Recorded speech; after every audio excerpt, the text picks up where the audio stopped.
Have you ever chased something so desperately, only to feel it slipping further from your grasp with every step you take? It's almost ironic, isn't it? The harder you yearn, the more distant it seems.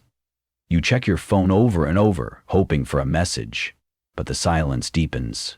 You smile in public, pretending you're fine, but inside you're hoping someone, anyone, will finally see you, understand you, choose you. Yet the more you crave this connection, the more invisible you become. This is not because you're unworthy. It's not because fate is punishing you. It's because of something far more subtle, yet incredibly powerful: your vibration. Chasing is a vibration born of lack. Anything that arises from lack emits an energetic frequency that, by its very nature, repels what you want. Have you ever noticed that the more you hunger for love, the more elusive it feels? That the more you try to hold on to something tightly, the more it slips through your fingers? Why is that? Because even if you smile, even if you stay composed, even if you act like everything is okay, your energy field tells the truth. Always. Silently, yet unmistakably, it says, I need. I lack. I am not whole without that. And reality listens. This isn't about wishful thinking or positive affirmations. You do not attract with thoughts. You attract with frequency. And as long as that frequency is clinging, reaching, longing, the very thing you desire will feel pushed away, not because it wants to escape, but because it's being told, energetically, that you are incomplete without it. This isn't the story of desire, it's the story of vibration. Only when you stop seeking, stop controlling, and stop affirming your sense of deficiency, do you return to center. In that still, grounded space, something extraordinary happens. You no longer need to attract. You begin to shine. Let's take a step deeper. The number one theory of consciousness and vibration tells us something profound. Some energies do not need to be spoken, yet they fill the room like perfume. Someone walks in without saying a word, and all eyes turn. There's no visible reason. It's just something you feel. Conversely, someone else can walk in, perfectly dressed, well-spoken, and yet something feels heavy, off. What is this unseen language? It's not charisma. It's the energy field. And the energy field never lies. Carl Jung didn't use the language of vibration the way modern spirituality does, but he understood it deeply. He saw consciousness, both conscious and unconscious, as a living, magnetic field. When you emit from a place of craving, control, fear, or anxiety, you're not sending hopeful messages to the universe. You're sending out a silent scream. I do not have. I am afraid.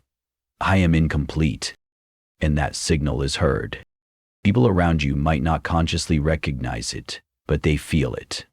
Just as animals sense tension in the air before a storm, humans subconsciously respond to the vibrations of others. Jung explained that every deep longing, especially the kind that gnaws at you from within, comes not from a healthy desire, but from a wounded ego. And what does this wounded ego awaken? The shadow. The shadow is not simply your darkness. It is everything you've buried, rejected, denied, or feared to admit. Every time you chase love because you fear loneliness, you are operating from the belief, I am not enough alone. Every time you pursue success to prove your worth, you are driven not by passion, but by an inner fracture. This is projection. Jung described projection as the unconscious act of casting unacknowledged parts of ourselves onto the external world. In Ianya researches into the phenomenology of the self, he wrote that projections transform the world into a reflection of our unknown inner face. That means what you see out there is often nothing more than what you refuse to face in here. Imagine this. You enter a new relationship. You laugh, you appear carefree. You say, I don't need anything, I'm just enjoying life. But deep down, you check your phone constantly. You imagine every possible reason why they haven't replied. You start to panic. Your thoughts spin. This too is vibration born of lack. Even if you never say a word, that tension leaks out. It's in your eyes, in the pace of your breath, in the way your energy clings instead of flows, and the other person senses it, not intellectually, but energetically. It makes them slowly back away, not because they don't like you, but because no one wants to be consumed by someone else's emptiness. Jung once said, "Until you make the unconscious conscious, it will direct your life, and you will call it fate." As long as your true motivations remain hidden, even from yourself, they will rule over your life. You will keep calling it destiny, never realizing that it was simply the echo of your own shadow. So many people try to manifest the life they want. They read books on the law of attraction. They repeat affirmations in the mirror. They visualize every detail of a future they crave. But they miss the foundational truth. You do not attract what you want. You attract what you are. And if what you are beneath the words, beneath the smiles, is a frequency rooted in fear, in not enoughness, in self-doubt, then that is the message being received. And by the law of frequency, you will attract experiences that reinforce that reality: cold, indifferent people, missed opportunities, relationships that subtly, yet unmistakably, reflect your own self-doubt. Isn't it strange how life keeps echoing back to us the very things we wish to escape? Carl Jung observed this with striking clarity. He drew a fundamental distinction between the ego and the soul. The ego is the part of you that wants to control outcomes, make plans, possess things, and prove your worth, always striving, always fearful of loss. It clings to identity and validation. On the other hand, the soul is completely different. It is present simply because it exists. It asks for no reason, no achievement, no proof. It just is. When you operate from the ego, there's an almost constant urge to do, to make yourself desirable, to secure your place, to avoid rejection at all costs. You're not really being, you're performing. But when you begin to live from the soul, truly live, you no longer feel that desperate need to chase anything. Instead, you begin to embody a deeper truth. I am who I am, and what is meant for me will stay. Not because I fought for it, but because it aligns with who I truly am. In The Undiscovered Self, Jung wrote that the soul does not demand your obedience to society's rules or your loyalty to comfort zones. The soul only asks one thing: your truth. It doesn't require you to win anyone's approval. It only calls for your courage to live in harmony with your inner integrity. But here's the challenge. Vibrations born of lack are not just signals of wanting. They are often signals of fear. Fear of abandonment. Fear rooted in painful memories. Fear that stems from a younger, wounded version of yourself. The child within, still waiting for someone to appear and whisper, "You are enough. You are worthy. You are loved." Yet, as painful as it is to admit, no one can bring that validation from the outside, not truly, not lastingly, unless you've first sent that message to yourself. From the inside out, no one else can fill that void. As Jung so wisely said, "Who looks outside dreams. Who looks inside awakens." You don't need to keep searching. The answer isn't somewhere ahead of you. It's not in the next relationship, the next job, or the next affirmation. The real shift happens when you change your frequency. From craving to calm, from neediness to presence, from anxious effort to grounded trust. In that space, everything you've been trying to chase begins, almost mysteriously, to move toward you. Not because you finally did everything right, but because you became aligned with the person who no longer needs to chase. This leads us to a powerful example, a story of clarity and transformation. Story 1. Carla, and this is the profound truth Jung wants us to understand. You do not attract what you wish for, you attract what you are.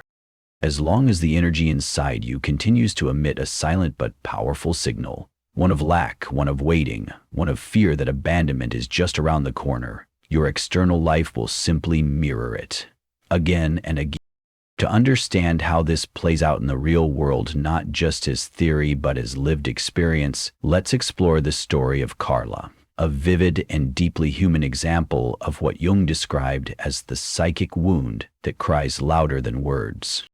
Carla is an intelligent, emotionally aware, and fiercely independent woman. At 34, she went through a devastating breakup with a man she once considered her entire world. The end of the relationship shook her to her core. But instead of running from the heartbreak, Carla confronted it with admirable commitment. She embarked on what many would call a model healing journey. She devoured self-help books, practiced meditation and mindfulness, journaled daily, enrolled in therapy workshops, and rebuilt her sense of self-worth brick by brick. Outwardly, she became the image of a woman who had done the work, strong, resilient, emotionally evolved. But underneath that polished surface, something puzzling kept happening. Every time she entered a new relationship, even ones that began gently, full of promise, things would slowly unravel. The other person would start to pull away. The connection would feel increasingly fragile, and before long, it would break down altogether, often with no obvious explanation. What was going on? The turning point came during an intensive therapy session. The therapist, after listening carefully, looked directly into her eyes and said something that pierced through all the layers. "Your energy is not waiting for love. It is begging for confirmation." That single sentence shattered something inside her, not in a painful way, but in a revelatory one. It hit the one place that all her efforts had failed to reach. Carla hadn't truly let go. She hadn't healed to be free. She had worked to be worthy. All the books, all the practices, all the reflection, beneath it all was a hidden motive, to prove at last that she was lovable, that someone would come and see her as enough. While her outer life had transformed, her inner energy was still entangled, not with one man, but with a repeating pattern. She was still looking for someone to arrive and finally give her what she had never fully given herself: emotional safety, validation, and proof that she hadn't failed in love. She wasn't showing up to love, she was showing up to be rescued. Carl Jung once said, "We do not become enlightened by imagining figures of light, but by making the darkness conscious." In other words, real transformation does not come from pretending that everything is fine or visualizing an ideal life. It comes from the courage to look inward, directly and honestly, into the places we'd rather avoid. And for Carla, that darkness wasn't her ex. It wasn't just the heartbreak or the memories of her failed relationship. The real shadow she had to confront was something far more subtle: the unconscious belief that she would never feel whole unless she was chosen by someone else. That belief, quiet but powerful, explains why all of her healing practices, though noble on the surface, were still driven by an inner vibration of begging. It was not the energy of true freedom. It was not authentic autonomy. It was, in reality, disguised control. A subtle contract with herself that said, "I will love myself, but only if someone else confirms I am lovable." But the universe, like energy itself, does not negotiate with conditions. It does not respond to your checklist, your books read, your rituals completed. It responds to the signal of who you really are, deep beneath the surface. From that point forward, Carla's life became a mirror, repeating the same lesson over and over. When you seek external confirmation, you send out the signal, "I do not have enough." And the world reflects that back, not to punish you, but to make you aware. As Jung once wrote, "The privilege of a lifetime is to become who you truly are." But how can you become your true self if you still require someone else to validate your worth? If your identity depends on their acceptance, then you are not living as yourself. You're only a shadow chasing an image.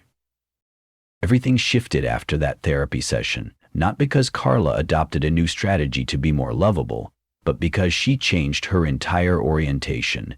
She stopped trying to fix the outer world. Instead, she became curious about her inner world. She didn't suppress her emotions. She began to observe them. Whenever she entered a new connection, and caught herself hoping too soon or expecting too much, she paused. She didn't scold herself. Instead, she gently asked, "Am I truly loving this person, or am I waiting for them to prove I'm enough?" That question became the turning point.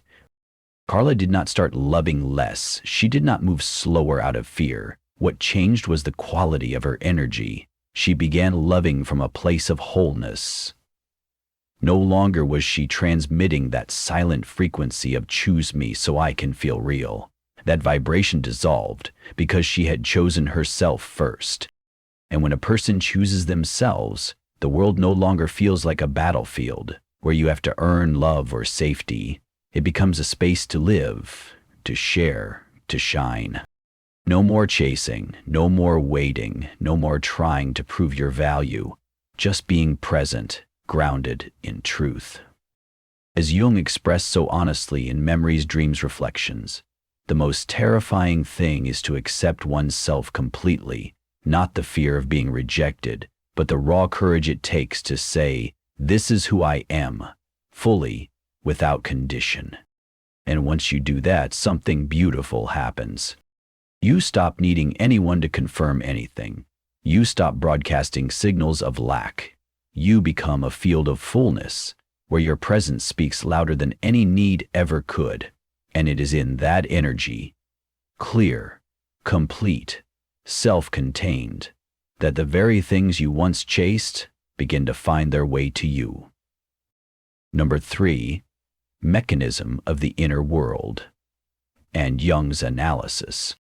When Carla stopped seeking confirmation from the outside, her relationships didn't just improve, her entire mode of loving evolved. She didn't just become better at connection, she entered a deeper realm altogether. She faced the core mechanism that had been silently shaping her reality all along. Because whether it's connection, heartbreak, or repeated disappointments, all of our experiences originate from the psychological energy field we emit, and that energy comes from the deepest layers of the self. In analytical psychology, Jung made a powerful distinction. There is desire that comes from the ego, and there is the authentic call of the self. Desire that arises from the ego is not rooted in love or passion. It is rooted in lack, and when ego-driven desire takes the lead, it activates the unhealed parts of the psyche, the shadow, as Jung called it. These shadow elements don't simply disappear when you recite positive affirmations or think optimistic thoughts. On the contrary, the more you deny them, the more they subtly take control. The more you force yourself to act like someone you're not, the more disconnected you become from your true self. And slowly, almost imperceptibly, you begin to live as a reflection of your unacknowledged fears. Not because you're insincere, but because you haven't yet faced the origin of your desire, a sense of lack. Pause and reflect for a moment.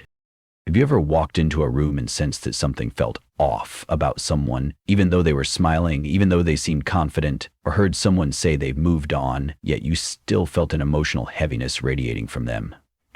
This is not magic, it's not mysticism. This is the phenomenon of energy, a living, breathing frequency that speaks before words and lingers long after conversation ends. Jung did not see consciousness as limited to thoughts or spoken language. He believed consciousness also consists of emotionally charged images, images collected over time in the unconscious mind, which are then projected outward like a broadcast signal. In Man and His Symbols, Jung wrote that the psyche consists essentially of images. It is a self-regulating system that expresses itself in images. So if you've ever sensed someone's emotional state without them saying a word, then you've already experienced this firsthand. Drop a like in the comments if you've ever felt someone's energy just by being near them. And listen on, because what you are about to realize may change how you connect with yourself. This is why, even when you speak with confidence and say, "I'm fine," or "I've let go," others may still sense something deeper stirring beneath the surface. It's not about the words you use, it's about the energy you radiate. If the true vibration inside you is still trembling, if the emotional ground within you remains unsteady, The no statement can fully conceal it. The ego can lie, but energy cannot. What makes this even more complicated is when the ego masks its fear with well-meaning labels like, "I'm just trying," or "I'm in love." These phrases may seem positive on the surface, but if they stem from fear or neediness, they only empower the shadow. Carl Jung warned that accepting the shadow within us is not just a psychological challenge, it is a moral one. It's the essence of individuation, the process of becoming whole. This process begins only when we find the courage to face the vibrations that come from our darker parts: control, fear, and insecurity. When we stop avoiding the emotional tremors and look them in the eye, we finally begin our return to selfhood. Individuation, according to Jung, is not about becoming a shinier version of yourself or achieving perfection. It is about returning to the center of the self, to the quiet place where all your fragmented parts, your strengths, your wounds, your light, and your shadow are seen and reintegrated. So long as your frequency is born of lack, you operate from the unhealed ego. You act from a place that says, "I need to prove something. I need to be chosen." But when you live from your center, your true self, you no longer feel the urge to control outcomes, persuade others, or chase after anything. Instead, you simply exist, whole and vibrant within yourself. At that point, you no longer emit the desperate signal, "Come to me so I can feel complete." Instead, your presence quietly radiates something powerful and undeniable. I am myself, and I am enough. So ask yourself, gently but honestly, are you living from your center? Or are you still sending out a silent plea, begging someone to confirm your worth? If you feel called, share your reflections in the comments. That kind of awareness is not just personal, it's powerful. It's the first step toward changing the frequency you carry. There's a subtle truth Jung discovered early in his work. People are not drawn to you because of what you say or do. They are drawn, or repelled, by the invisible energy field you don't even realize you're broadcasting. If that field is colored by unhealed wounds, suppressed fears, or unresolved sadness, it will continue to attract people and situations that stir those very wounds.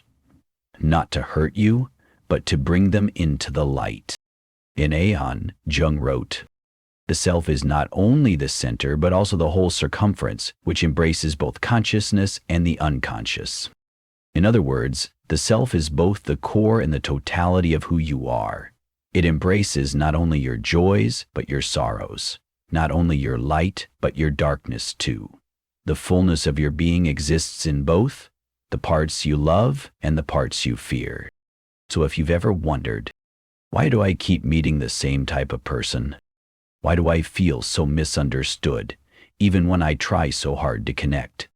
The answer may not lie in what you think about yourself, but in the frequency you silently emit. Only when you turn inward, not to criticize or to fix, but to integrate every piece of who you are, can you enter the state Jung called the wholeness of the self. This is the state where your vibration no longer pleads. It simply tells the truth, and in doing so, it becomes magnetic. Are you ready to return to the center of yourself?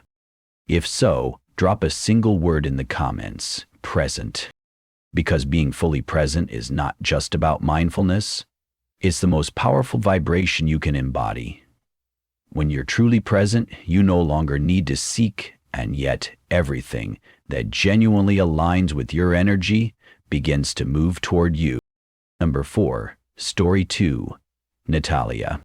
After understanding how energy emitted from a wounded ego can unconsciously attract repeating emotional experiences, we arrive at an even deeper truth. Understanding alone is not liberation. You can grasp every theory, you can say all the right words, but if the energy you carry still hums with attachment, fear, or desperation, you remain on the same frequency, and life will continue to reflect that back. No matter how many books you've read, no matter how many videos you've watched, even if you proclaim with full conviction, "I've healed," The story of Natalia brings us to life with sharp emotional clarity. Now 40, Natalia is a strong, introspective woman. She endured a toxic relationship that nearly crushed her spirit. After the breakup, she made the conscious choice to rebuild her life. She dove into self-love work, attended therapy, practiced meditation, journaled her thoughts and healing, and even launched a small blog to share her recovery journey. To everyone around her, Natalia appeared to be a woman who had triumphed over her past, and she believed it too. She felt ready, confident, open for a new connection, until a new man entered her life.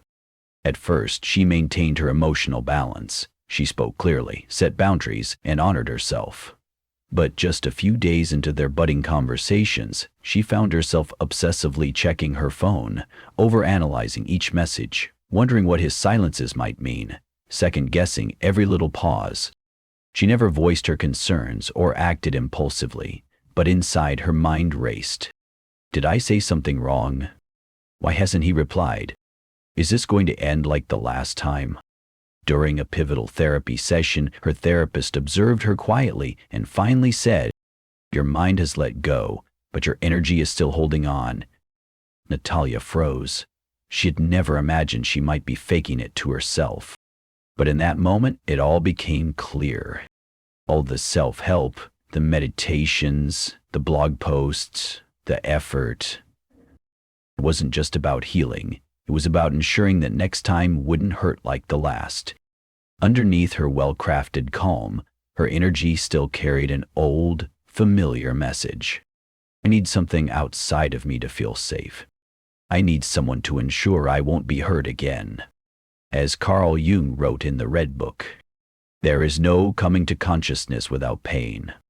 Natalia was not wrong to believe she had let go. Her heart was sincere, and her healing efforts were real, but letting go is not always a clear-cut moment. Sometimes, it's a gradual unfolding of truth, and Natalia had simply not reached the deepest layer of her own truth. Beneath her calm surface, her deepest fear was still quietly at work, guiding her behavior and shaping her energy field. And that's the thing about unprocessed energy. It doesn't vanish. It stays. It waits. And it writes the script from behind the curtain, silently influencing each act of your life. You change relationships, change locations, change routines, and yet, somehow, you keep finding yourself in the same emotional patterns. Why is that? Because the story is no longer about the other person. It's about the frequency you carry. Carl Jung called this psychological phenomenon the compulsion to repeat, the unconscious drive to relive unresolved experiences over and over until they are brought into awareness and healed. In Psychology and Alchemy, Jung wrote, "The patient can only get well when he begins to see the contents of the unconscious and assimilate them into the total personality." Healing, then, is not a surface-level adjustment. It is a process of daring to face what lies buried inside. The forgotten griefs, the unmet needs, the pieces of yourself you've tried to silence. Only when these inner contents are seen and integrated into your being does the transformation become real. And here's the subtle but powerful truth. Your vibration speaks before your words. It's not about what you say or how you appear. Other people don't pull away because you're lacking something obvious. They withdraw because they feel something. Even if they can't explain it, they sense a field of energy that silently pleads to be filled, and while you may not recognize it, that energy can feel like a burden to others. Natalia never said a word of desperation. She didn't beg, she didn't chase, but the energy she radiated was unmistakable. Give me certainty, make sure I won't be hurt again. And when that kind of vibration is present, love cannot flow freely. It gets tangled, distorted, loaded down with emotional expectations that no one else can fulfill.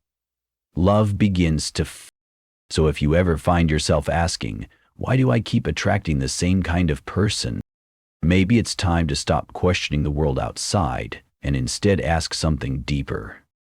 What am I emitting that I dare not admit? Because connection, true connection, cannot grow on top of fear. The more you try to find safety in someone else, the more you drift away from your own center. And as Jung so clearly reminded us, the world does not respond to what you want. It responds to what you are. Until you change the frequency you operate from, you'll keep starring in the same emotional story, just under a different title with different characters. But here's the good news. The very moment you begin to recognize this, as Natalia did, you've already started to shift your vibration. That single step of awareness, even without anyone else's confirmation, is enough to begin transforming your entire story. Number 5. The difference between control and surrender. Imagine this. You sigh and put your phone down, telling yourself you won't text them again. "I'm fine," you whisper. But just minutes later, you unlock the screen, check your messages, then check again, hoping for a sign, anything to reassure you. You tell yourself you're letting go, but inside your entire nervous system is on edge. That's not peace. That's control disguised as calm. This is the uncomfortable truth that often marks the beginning of deep transformation, that thin space where we confuse mature behavior with emotional detachment, where we say we're being patient, but inside our thoughts are spinning. That's where the lesson begins. Control is not strength. It's often a survival reflex, rooted in the wounds of the unhealed ego. Natalia didn't learn this lesson from books or clever advice. She learned it through her body, her energy, her reactions to uncertainty. She felt it, lived it, and when she stopped running from that feeling, something opened up within her. A doorway to deeper truth. That's when she began to truly understand the difference between control and surrender, not through theory, but through the vibrational experience itself. We often associate control with being powerful, with taking action, holding things together, fixing problems before they fall apart. But in truth, control is a contraction. It's fear dressed up in logic. It's the ego scrambling to manage the unknown through strategies. Whether that's overthinking, planning, overanalyzing, or pretending not to care. Jung explained that the ego tries to control what the soul has not yet integrated. It builds a wall of explanations, masking fear with intellect. But that control, rather than empowering you, becomes a hidden wound, a place where you act not from strength but from fear that you haven't admitted. Picture this. You start a new relationship. If the other person doesn't message you for a day, suddenly you feel the urge to act. Do you send the first message to ease your anxiety? Do you stay silent just to see if they'll notice? Do you ask subtle questions, hoping to decode their emotions? None of these actions are wrong, but what matters is the place they come from. What is the emotional state behind your choice? If the answer is, "Because I can't stand not knowing," or "I'm afraid they'll leave," then you're not connecting. You're controlling. Jung spoke not only about behavior, but about the motive beneath it. He wrote that when an inner situation remains unconscious, it appears outside as fate. In other words, what you don't face within, you will inevitably encounter in the world. If you fail to recognize that you are governed by a deep-rooted fear of losing control, then life will keep sending you experiences that demand you to manage or control yourself, until you either wear yourself down or awaken to the truth. You either live from your true center, anchored in peace, or you steer your every action from the fear of abandonment. Isn't it strange how fear disguises itself as responsibility? Recognizing this fear is the first and most vital step, not to shame yourself, but to begin the process of letting go. Letting go must come from awareness, not exhaustion. True surrender is not passive stillness or apathy. It is not waiting for a miracle to land in your lap. Surrender is the strongest act of a mind that has found rest within itself. It is the quiet confidence of no longer needing to force reality to conform to your ego's script. You stop checking, controlling, steering, and editing life as if it owes you an explanation. Instead, you start trusting, deeply trusting, that what truly belongs to you will arrive effortlessly, and what doesn't belong will only bring pain if clung to.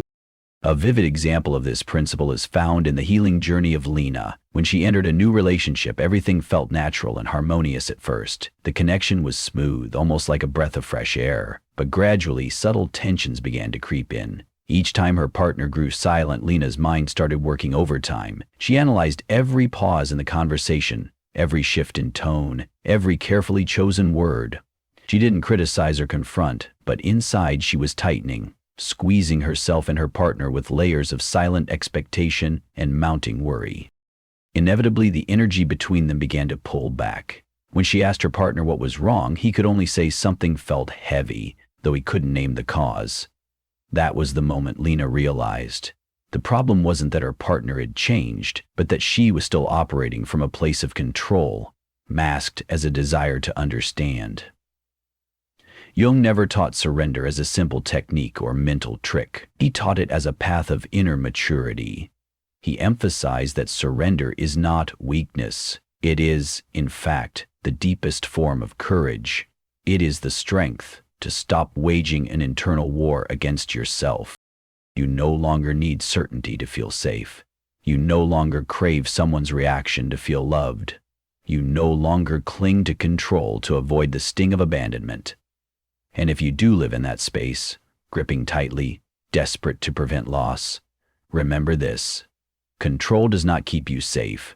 It only robs you of truly living. Sometimes, the bravest step is not making a move at all. It is daring to stand still, to do absolutely nothing, and to feel the ache of what you're still clinging to, not out of love, but out of fear. Have you ever found yourself micromanaging a situation, all under the guise of seeking reassurance? Maybe it wasn't reassurance you needed, but a deeper sense of presence. Now you are at a choice point. You can whisper to yourself the powerful phrase, "I am letting go." And if you choose to step out of that tight controlling energy and into the magnetic stillness of trust, you'll notice life flows toward you instead of away. What if nothing needed to be forced? Number 6, the power of presence. But let's be clear, surrender does not mean you disappear. Not controlling does not mean you become passive or indifferent. On the contrary, this brings us to a profound dimension few ever truly grasp. What Carl Jung called the true center of spiritual life, the power of presence. If control is a frantic action born from fear, presence is a quiet fullness that arises from calm. It doesn't come from doing, it comes from being. It's a holistic state where your energy is whole and grounded. You stop chasing, you stop defending, you stop needing affirmation. You simply exist. Vibrational presence is not measured by how long you meditate or how many deep breaths you can take. It is the energy you radiate when your mind, emotions, and body stop racing toward the future or shrinking into the past. This is when you are truly here, not consumed by worry, not clouded by expectations, and not hiding behind old fears. Jung once wrote in The Undiscovered Self that freedom stretches only as far as the limits of our consciousness. So if you are not fully present, you are still living inside the unconscious grip of control. You are not choosing, you are reacting. Think back to someone you've met who simply made the entire room feel calm just by walking in. They weren't necessarily striking, loud, or eager to impress, but they were fully there. They carried themselves with quiet power. No show, no tactics, yet the entire atmosphere shifted. That is the power of presence. When you are fully present with yourself, you don't need to make an impression. You are the impression. And now, if you're still reading this, try something simple. Pause for just a moment. Set your phone down. Close your eyes for 5 seconds. Ask yourself, am I really here? Or is your body seated while your mind has wandered off to tomorrow's tasks or yesterday's regrets? This is a small but profound test of presence, and if you find that you're not fully here, don't worry. You're not alone. Presence is not born from intention alone. It's born from returning again and again to the moment. Jung called this process individuation. As a journey through layer upon layer of illusion, wounds, and unconscious reflexes, until nothing remains but unconditional presence. In the fields of psychology and alchemy, Carl Jung often described the self as a union of opposites, par excellence, a dynamic, living reconciliation of everything we try to reject or improve in ourselves. His message was not about perfection, but integration. Only when you stop constantly striving to be something more, smarter, more likable, more independent, can you begin to access the deep peace of being fully present just as you are. It is in that still, raw honesty that your complete, undivided self begins to emerge. A striking example of this quiet transformation can be seen in Daniela's story. For many years, she was trapped in the same exhausting loop. She would meet someone new, feel an initial spark of excitement, and then, almost like clockwork, her anxiety would rise. That anxiety made her overanalyze every single message, waiting desperately for validation in the form of positive reactions. Only then did she feel safe, though the safety never lasted. Instead, she was left feeling drained and on edge, constantly chasing emotional reassurance that kept slipping through her fingers. Then, something shifted. Daniela made a choice she later called a decision of radical stillness. But it wasn't about retreating from life. It was about stepping back from her need to react. She stopped chasing connection. She stopped calculating what to say and how to say it. Each day, she simply practiced being in her body, in her breath, in her heartbeat, in the quiet, open space within. There was no forcing herself to feel better, no inner demands to get over it. Her only intention was to show up honestly, exactly as she was. A week passed. Then, 2. Nothing particularly dramatic happened on the surface, but something subtle and profound began to unfold. Daniela started noticing that she no longer felt inner chaos when a message went unanswered. She no longer clung to every small shift in tone or timing, as though it were a fragile lifeline that could break at any second. She felt clear. From that clarity, the connections that came to her no longer repeated old scripts. No tension, no struggle, because she was no longer attracted by lack, but by a magnetic field of grounded presence. And you may wonder, how do you reach that level of presence? How do you anchor yourself so deeply that your identity is no longer entangled in reaction? The answer doesn't lie in a checklist of action steps. It lies in surrendering the very need to strive, to perform, to become. Jung never taught self-improvement like a mechanical process. He didn't tell people to fix themselves in order to be worthy. Instead, he invited us to remember the self that already exists beneath the striving. He wrote that the privilege of a lifetime is to become who you truly are. And becoming who you are doesn't come from chasing novelty or external goals.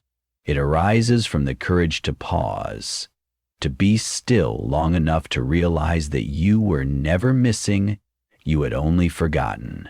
Just be present. If this speaks to you, if some quiet part of you recognizes its truth, leave a single word in the comments. Present. Not as a social media habit, but as a personal reminder, a symbol that once, perhaps recently, you forgot yourself somewhere along the way. And now, you are finding your way back. No more chasing, no more controlling, only presence. From there, everything begins to shift, not because of what you do, but because at last you have truly become yourself. Number 7, vibrational detachment. But presence, though powerful and transformative, is not something that simply falls into your lap. It is not a spontaneous gift that appears without preparation. It arises from a deep, quiet discipline, a willingness to stop reacting, to pause instead of trying to control, and to face yourself in the very silence you used to avoid.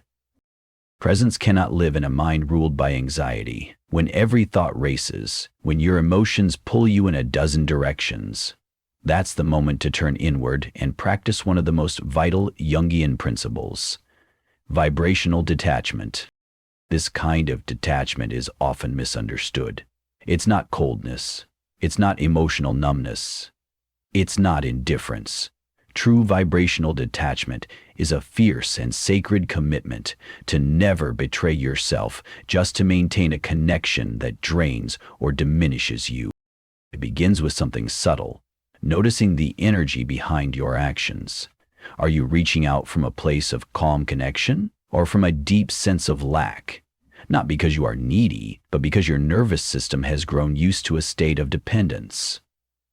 That vibration, subtle yet powerful, can speak louder than your words. It shapes every message, every delay, every question left hanging. Sometimes it even speaks through silence. Have you ever found yourself unable to tolerate a quiet moment in a conversation? Each minute without a reply becomes unbearable, sending your imagination into overdrive. You check your phone obsessively. You draft a message, delete it, then draft it again. The urge to act is overwhelming, to say something, to ask, to seek confirmation. Your imagination racing and your hand itching to act, to write something, ask a question, or check the other person's status. That is not your true nature. That is the frequency of a lack hijacking your system. Carl Jung, in The Psychology of the Transference, warned us that when a complex is activated, when a wound we haven't healed becomes emotionally stirred, it takes control like a separate personality within us. In such moments, we may feel certain that we are thinking clearly, reacting reasonably, and making wise decisions. But in truth, we are being directed by something unconscious, something unresolved. We are no longer acting with conscious clarity, but being manipulated from within, almost like a puppet pulled by invisible strings. You may find yourself unable to tolerate uncertainty, unable to sit still without knowing what the other person thinks, feels, or intends. You crave constant feedback, signals, repeated affirmations. You seek these not because the present moment requires them, but because something buried deep inside of you demands it for survival. It's not presence. It's an old anxiety masquerading as urgency. And if you often feel emotionally unsteady, easily triggered, unable to wait, needing immediate explanations to soothe your inner world, then it's not truly love guiding your communication. It is the frequency of lack that's speaking through you. You are not connecting. You are transmitting a silent cry for help. Even without saying a word, others can sense this energy. The body doesn't lie. The nervous system speaks louder than the voice. But that need does not arise from the present. It arises from a hidden anxiety that has lived in you for a long time. The way out of this invisible loop isn't through more action. In fact, it begins in the opposite direction, with stillness. It's learning to recognize that crucial moment, the moment when the urge to reach out, to send that extra message, to do something just to hold the connection, begins to bubble up. Jung wrote in the Red Book that within every person there is someone we do not know, an inner voice, speaking to us through dreams and symbols, revealing how differently it sees us compared to how we see ourselves. When you choose to pause instead of react, something profound begins to happen. You start to hear that deeper part of you, quiet, observant, calm. It doesn't demand, it doesn't panic, and it doesn't need control. It simply asks for your presence. You can start this shift with a simple step. The next time you feel restless, do absolutely nothing for 3 minutes. Don't grab your phone. Don't check for updates. Don't search for distractions. Just breathe. Rest in your own skin, in your own breath, in your own being. Then gently ask yourself, am I acting from true presence or from fear? That is the practice of vibrational detachment, where you act not from anxiety, but from your quiet center. Establish a daily ritual, no matter how small, a space of undisturbed silence, even if only for 10 minutes. No screens, no voices, just you and your breath. In that space, let a quiet whisper rise from within. I do not chase, I do not cling, I am present. You don't need to fully believe it at first. You only need to say it. Repeat it gently, like water smoothing a stone, until this new vibration begins to settle into your nervous system. Let it become your new rhythm, steady, rooted, and calm. And if, even after this, Your mind still circles back to the question, how can I be loved? Then turn the question around. Ask yourself, which part of me still doesn't believe I am worthy of love just as I am? Jung reminds us that until you make the unconscious conscious, it will direct your life, and you will call it fate. Vibrational detachment is not about doing better, but about daring to live more mindfully. To watch what is happening within you and choose not to repeat the same patterns. When you stop chasing, stop demanding, and stop striving to be seen, something extraordinary happens. A quiet miracle unfolds. You become what you once spent your life seeking. You no longer send out signals of lack. You are no longer moving through the world with fear in your eyes, trying to manipulate outcomes or prove your worth. You stop needing someone else to get you before you feel valuable. There's no need for clever strategies, polished words, or flawless appearances. You don't attract by performance. You attract by authenticity, by vibrating as your true self, without apology. You attract by the true frequency of who you are when you are fully present and no longer denying yourself. And in that energy, pure, honest, and unshaken, you no longer chase, you radiate. You do not reach out in desperation. You simply exist in tune with your truth. This is not the radiance of trying, it is the radiance of knowing. It doesn't arise from effort, but from energetic clarity. You are in harmony with life itself. When you stop chasing, not just in behavior, but in your inner vibration, something shifts. You are no longer running toward what you want. You are standing still in what you are. And from that unmoving center, you emit a magnetic force, a quiet, commanding signal. It is the kind of presence that doesn't beg for attention, but draws everything aligned to you.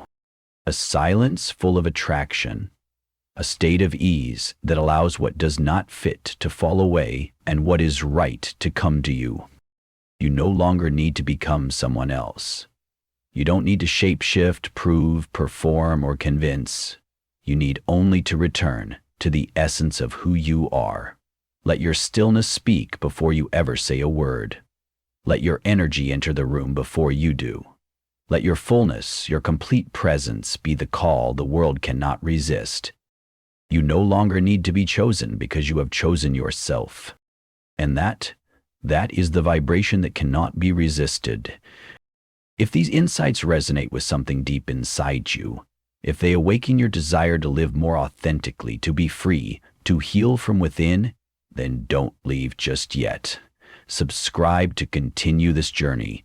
This is not about learning to chase less. It's about remembering that you never needed to chase anything in the first place, because everything essential has always been within you.